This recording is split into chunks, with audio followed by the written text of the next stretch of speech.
Welcome to the Becoming Your Best Version podcast.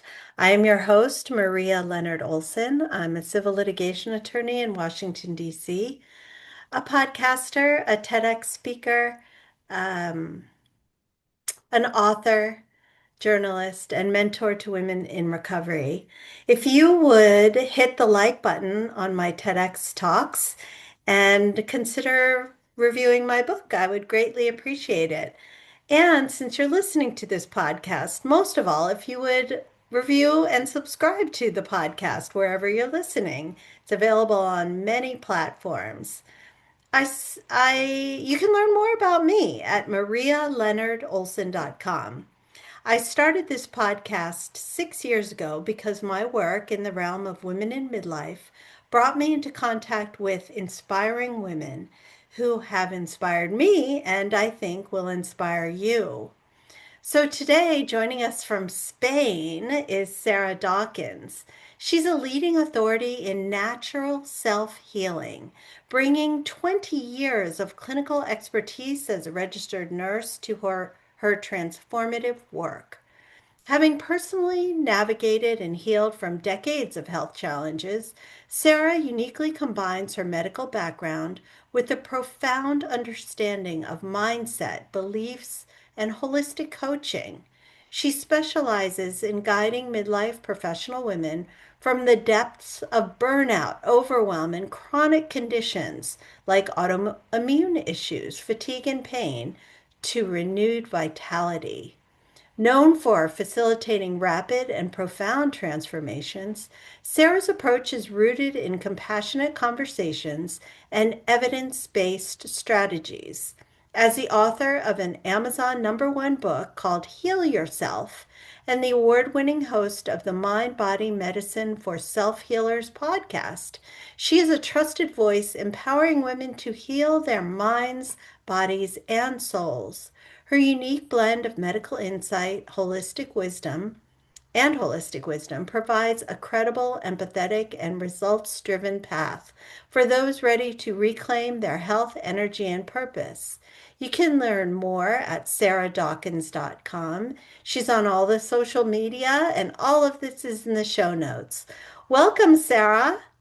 Thank you, Maria. Thank you very much. Wow. So you were a nurse and then you started doing all this incredible healing work. What caused you to leave the practice of just nursing and to expand into books, coaching, a podcast, and so many things?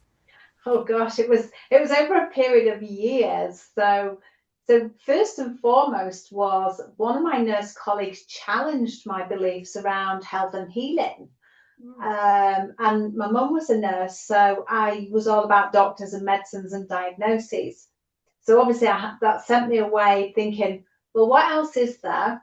And is there a darker side to medicine? So I went down these two separate rabbit holes, which were like rabbit warrens, and every door opened another at least 10 doors. And that kick started my own self healing journey, starting to think that what is available for others is available for me. And as soon as I started seeing tangible results in my body, I'm like, wow, it's mind blowing because I wasn't taught this by my mum and dad as I was raised. And I was never taught it at nursing school either. So that started me on the path of the self-healing. And over time, as I healed more and more health problems, I became conflicted with my role in nursing, trying to follow doctors' orders and do what I'm told to do on the one hand, but knowing on the other hand that I've healed all these health problems and other people had. And I went through a deep depression, dark night of the soul. And actually, I had to go through that. I'm very grateful that I went through that because that changed the trajectory of my life and my work. Yes, yes. So many people talk about having some kind of trauma or real awakening to get them to their true purpose. Yeah, So you talk often about the root cause of disease, which I love how you call it dis-ease. So tell absolutely. us more about that. What does that mean for people who don't know? So if we relate it to Western medicine, when you go to the doctors with a symptom or health problem, they'll look at what's happening, what types of symptoms you've got, they'll give it a name, and then quite often they'll medicate it. So they're only treating the symptoms or a group of symptoms coming together as a dis-ease. When I look at the root cause, it's like, why do our bodies need to express the symptoms that we're seeing? So some of my very first symptoms that I healed was psoriasis, and then I went on to heal eczema and acid reflux. And they're all centered around stress, was the biggest thing. And doing some de-stress work, and also cutting out, at the time I cut out gluten and dairy after doing lots of reading on the internet, thinking that was what was feeding those health problems. I know now they were totally emotional problems, that my past was bubbling out of my body in these symptoms, but I didn't understand that at the time, because when I started my own healing journey, because of my past and my nursing, I was only there in that physical model, looking at nutrition, hydration, sleep, and exercise. That's where I thought healing lay, and that's all I knew as I first started. And it was only as I got further down the line that I realized there's actually a lot more to it. And by the end of my, well, I say by the end of that healing journey, because we're always on this healing track, I realized there's a mental health aspect to it, which I found when I was in that deep, dark depression. And that's along the lines of meditation, mindfulness, and gratitude. Now, meditation, when I first tried it, sat there going, oh, mum, and then this voice in my head, I'm like, this clearly isn't for me. I'm not a natural meditator. So I found some guided meditations for like 5 minutes, and that really helped. So that brought me back into myself. And then as I did that, I found a spiritual aspect of it, like reconnecting with that inner voice that so many of us disconnect from. And then that took me further down my healing journey. And I decided to train as a coach to try and help others. And it was only during my coach training that I realized there's a massive emotional part of all of our health problems, and understanding that, and being able to let go of my past, see it, acknowledge it, and let it go, and do some forgiveness work. That really was the biggest pillar in what I found to be root cause healing: the mental, the physical, the emotional, and the spiritual. And we need to address all of those. And some of us sit more in one pillar and to the detriment of another.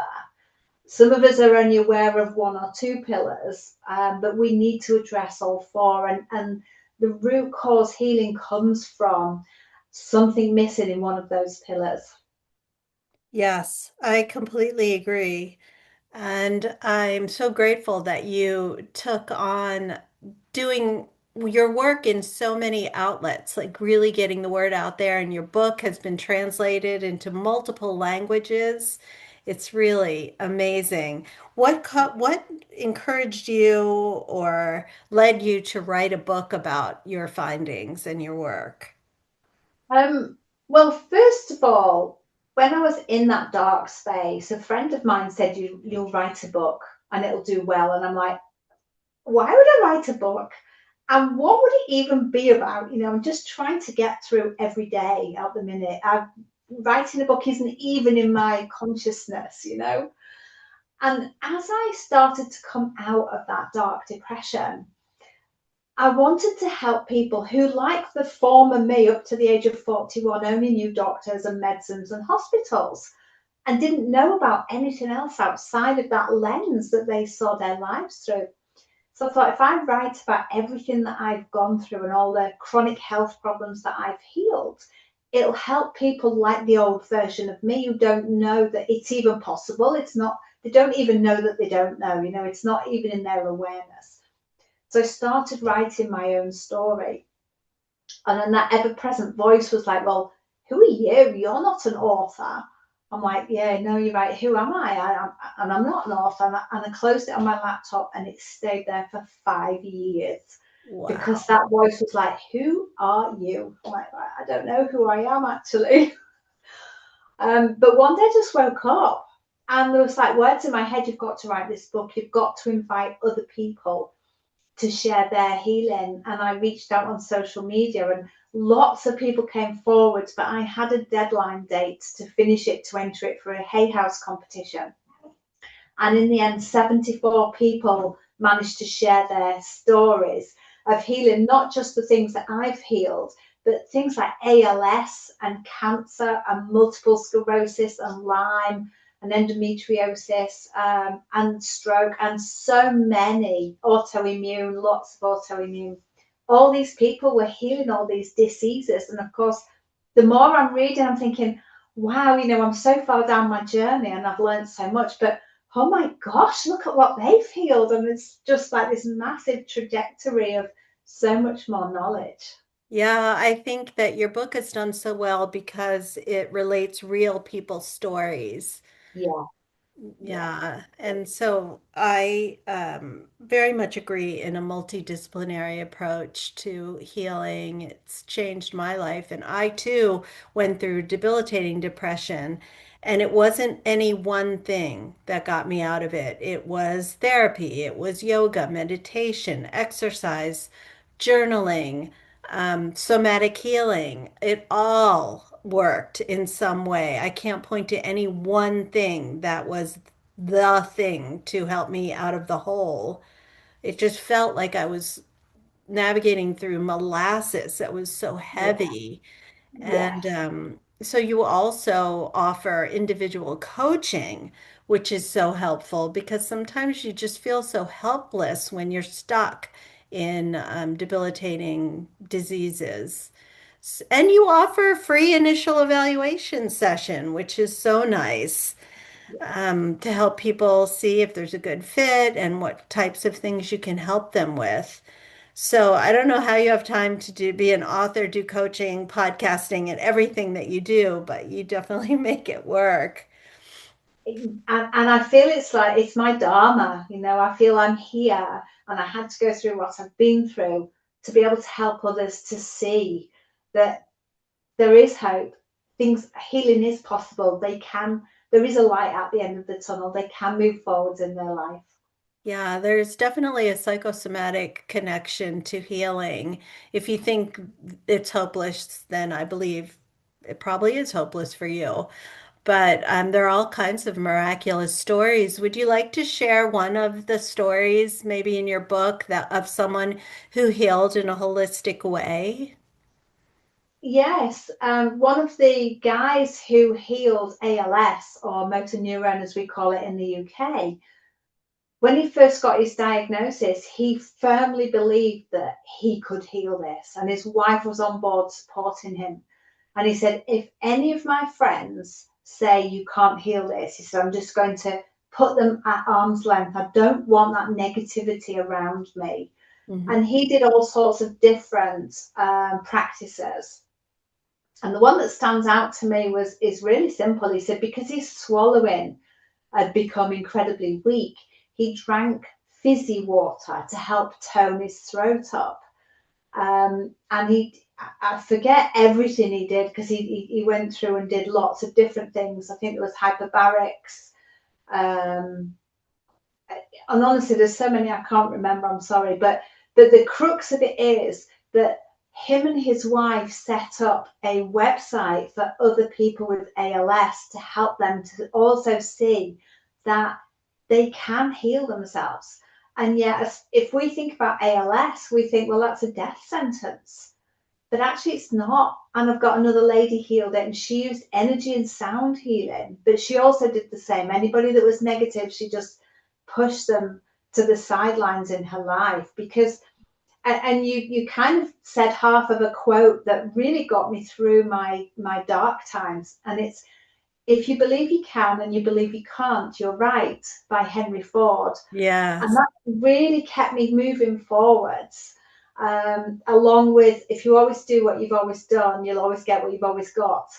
I think that was Henry Ford as well. And those two phrases were just always in my mind because, like you with the depression, we can try all of these things, but we have to do it. Nobody can do it for us. And when you're wading through that treacle, that molasses, and your brain's not keeping up with where you want to be, it's challenging to think, I need to do this, I need to go there, I need to step outside the door.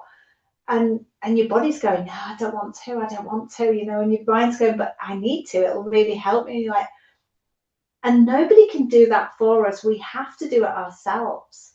Yeah. Yes, it's much easier with support, but that support cannot do it for us. They can hold our hand, they can wrap us in love, they can lead us, they can drive us, but they can't do it for us. Yes. So true. And tell our listeners about your podcast. Thank you. So my podcast started out as Heal Yourself with Sarah Dawkins because I thought that was just apt.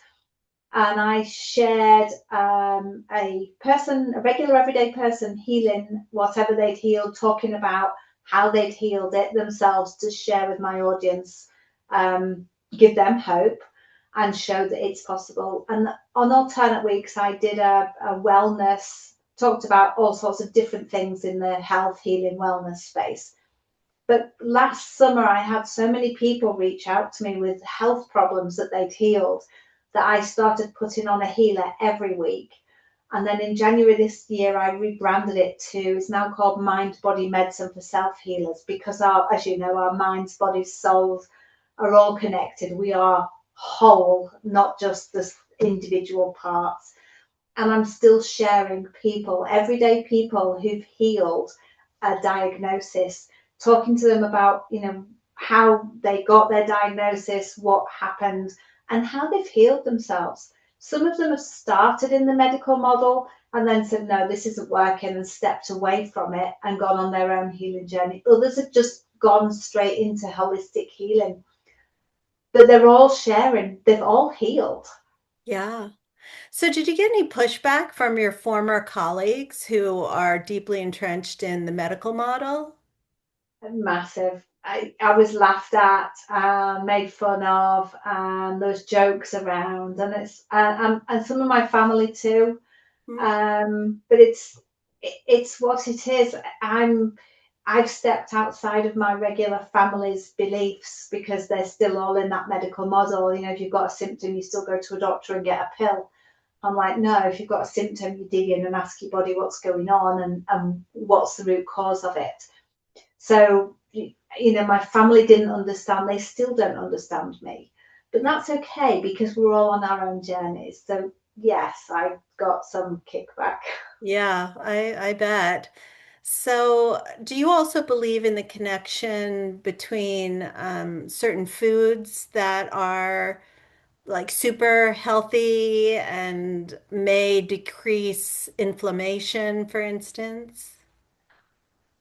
I did. Mhm. And over the years, because I also used to supplement and eat superfoods.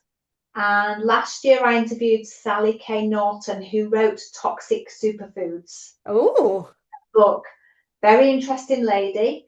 And she had a slew of health problems from being I think she was 12 or 14 when she was first diagnosed with health problems.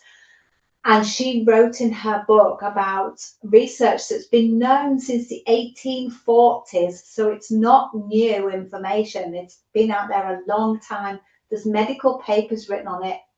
And she's only really looking at oxalates, which is an anti-nutrient in foods.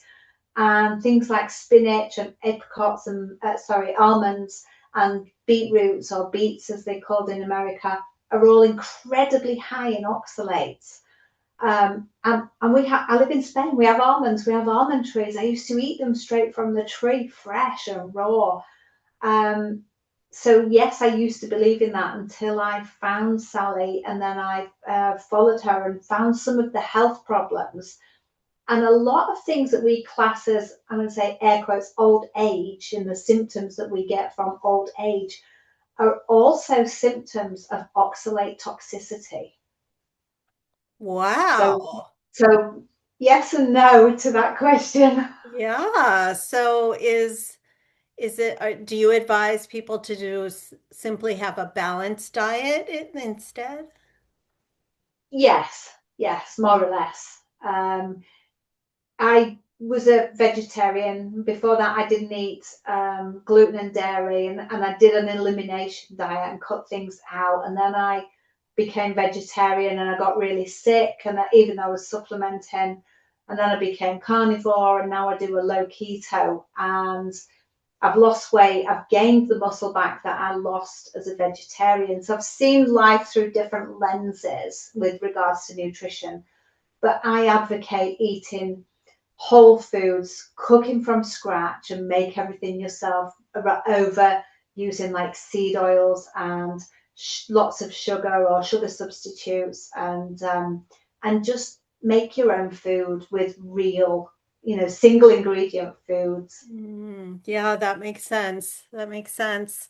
That's interesting that you lost muscle mass as a vegetarian. I hadn't Oh, thought of massive, massive. I lost a lot of weight and I got skinny fat, I kept had this roll around the middle here of that. fat, but I got really skinny and it was muscle that I lost. My arms were like the bat wings, but skinny.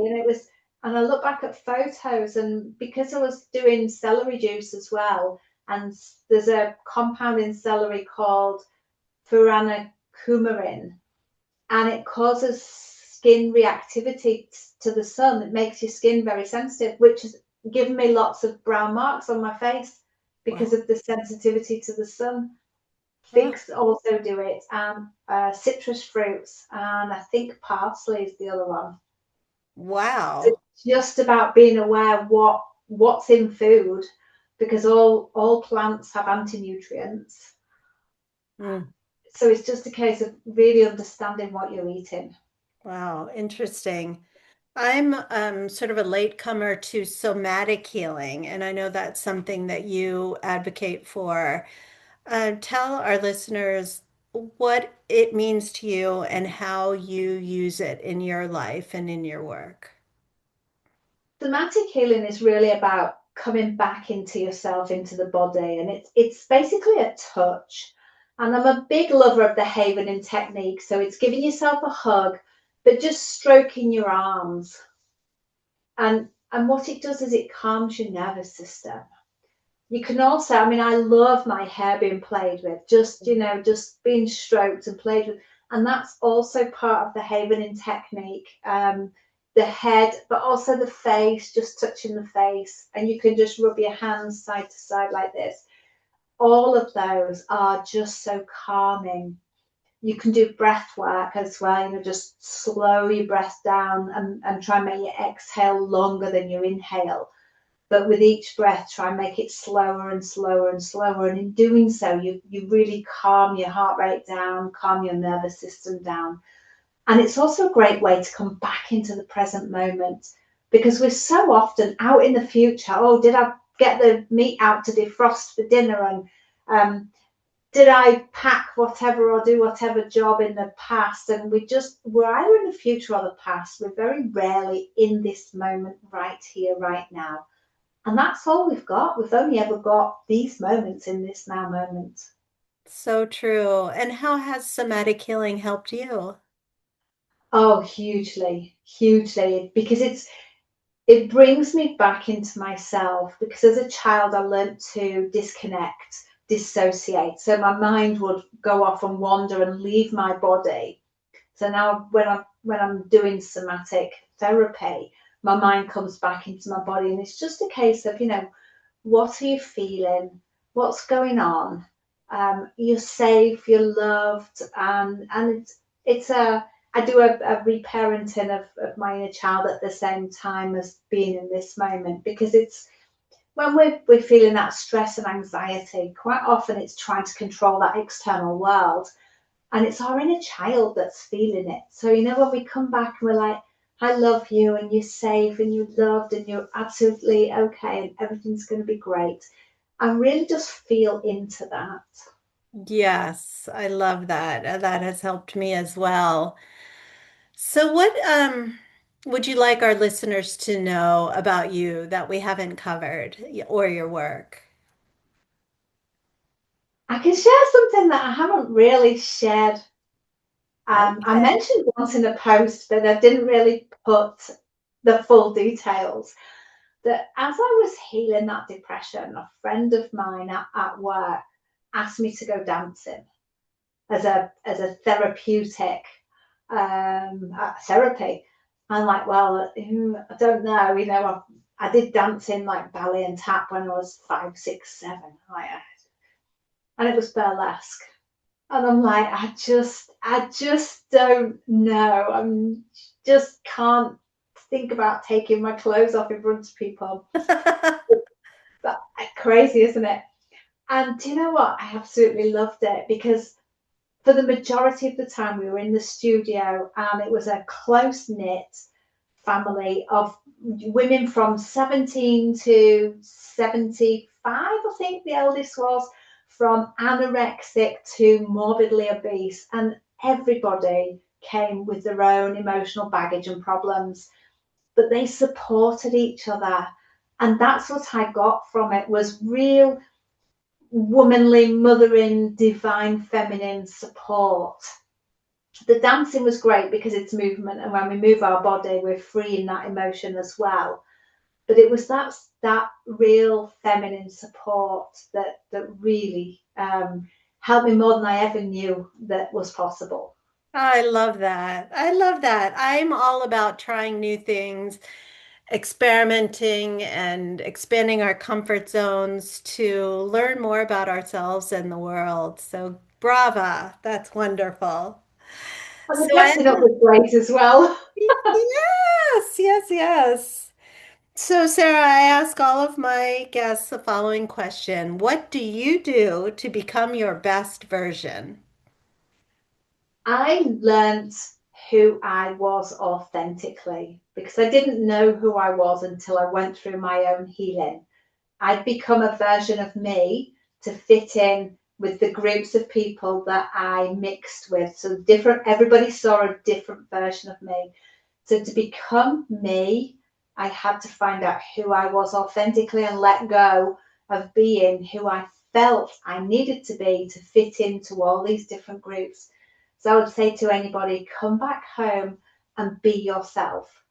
And what will happen is some people in your circles will fall away naturally. That's a normal occurrence. But the positive is that makes space for new people to come in who resonate with who you really are and who you're becoming. Oh, that's beautiful. It took me decades to learn that lesson, and now I'm Me so too. much happier in my authenticity. Yeah.